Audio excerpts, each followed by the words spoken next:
Welcome back to 31 Mad Days of Terror.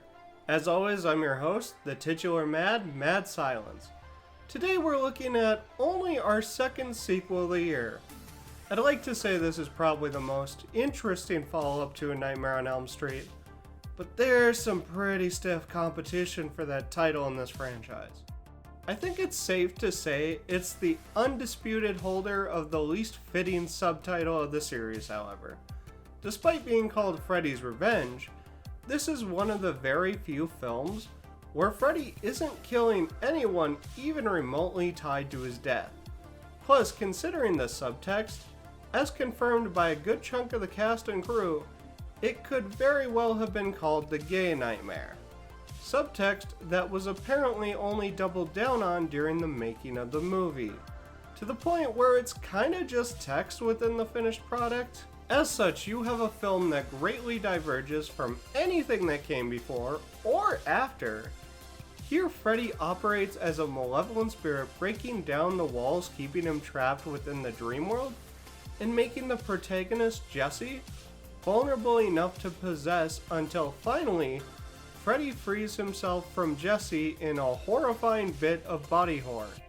In an interview, Robert Englund interpreted the character himself, not as something regressive such as dangerous gay desires or impulses, but instead as something much more real and tragic: self-hatred. I will admit that as much as I enjoy Freddy's Revenge for taking a risk and going a completely different direction with Freddy to the point where most argue it goes against the rules of the first, it's pretty messy. I don't think it's a very clear metaphor for battling with one's budding homosexuality or sexuality in general, which was apparently always what the script was about, as admitted by Jason Chaskin later on. While it feels like it was definitely trying to say something, I have a hard time deciphering what exactly that is. And I do think that comes down to some genuinely rather clumsy writing. That said, while I wasn't initially a fan of how this film handled the finale, I think upon reflection, it's actually a stronger piece of allegorical storytelling within the installment. I'd even argue it says something quite powerful about the power of acceptance in the face of paranoia and fear. It's also hard to be too mad at a movie where a predator, named Coach Snyder, whose first name I'm assuming is Dan, is killed in one of the most homoerotic moments in cinematic history. Mark Pan's performance as this film's final boy is also just fantastic. He's probably the best lead actor the series has ever had. Hell, most of the time my notes on the acting in this franchise were only about how great Robert Englund was in it. This was one of the only times taking notes for this series the protagonist ever came anywhere near Englund as far as acting. So the fact he left it behind partly because of this film, it's such a shame. This is a movie I genuinely think deserves much more love than it gets. So if you're interested in it, it's currently on Max, along with most of the franchise.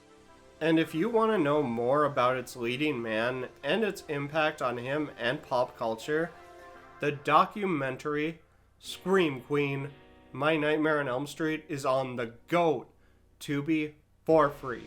Are you excited for tomorrow, when we'll be looking at the beloved third entry in the Nightmare on Elm Street franchise, Dream Warriors? You might not be ready, but until then, if you enjoyed this, like, comment, and if you haven't yet, subscribe. With all that out of the way, this is Mad Silence, signing out.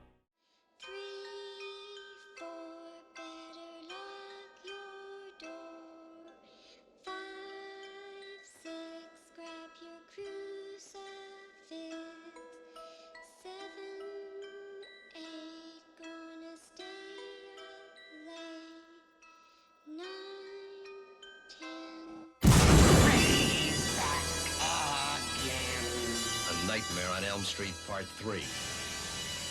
Freddy's just around the corner. There is nothing to figure out. I don't know why you're wasting the time with this guy's a basket case. Shut up, Grady. Want to shut up? fine. I'll shut up. No problem. See you around, buddy.